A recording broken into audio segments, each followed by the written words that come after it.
I do want to talk about something serious now, something that has happened, I guess, since man's been man, since we gathered together and tribes lived in caves and went out and hunted and gathered and, I don't know, invented the wheel and did fire. And that is certain groups of people, of course, are different than others or have different lifestyles.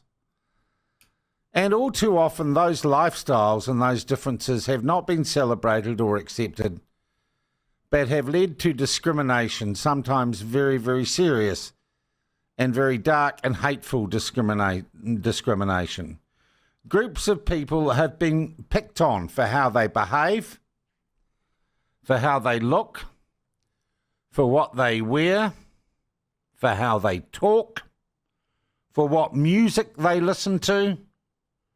They are shunned, ostracised. They don't get the right job or the job interviews. They don't get the same educational opportunities. They don't get invited to the right dinner parties, and they are shunned by society. I think our country of New Zealand has recognised that, and we have tried to say we can't do that. We can't take a group of people who are different in some aspect of their lives and simply make them non-people and beat them up in the streets, and the police can't persecute them and do terrible things against them.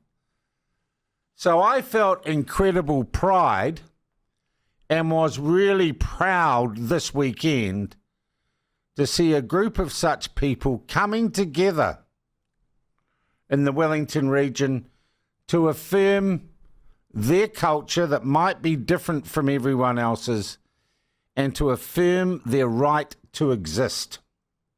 And you might be surprised at me taking this attitude, but I'm telling you, I've got nothing against Bogans. And I think, you know, the big Bogan festival in Upper Hutt was a wonderful expression for tolerance and understanding of the mullet, of the bench seat in the car, of the column shift. And of course, it follows a proud tradition from people who followed rock and roll and were social rebels and the Milk Bar Kids and everyone else.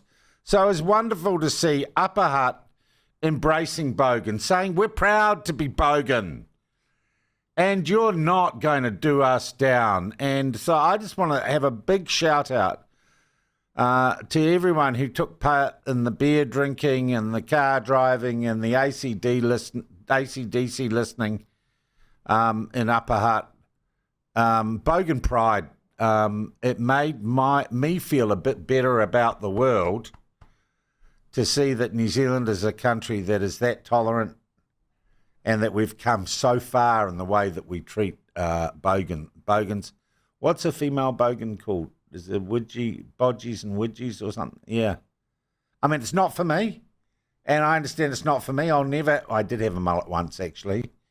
But I was just experimenting in my young years. A lot of us go through a Bogan phase. Thank God I didn't get Bogan conversion therapy and there would have been no turning back, to be honest. But good on you, Bogans. I just think all strength to your arm. There was another parade in Wellington on Saturday. I wasn't in town. And that parade, strangely enough, was on International Women's Day. But there would have been quite a lot of what is a woman people there. That was the gay pride thing. And equally as the Bogans, gay people, communities as they call themselves, about 1,400 of them marched through the streets and they'd applied for all the permits and they're allowed to. They're allowed to stand up and say, this is what I am. And they did, and as far as I was aware, they didn't do so aggressively and they didn't try and recruit anyone, and it was just an expression of culture, just like, you know, the Bogan Festival in Upper Hutt was an expression of a type of culture, and we're tolerant of all types of cultures, aren't we?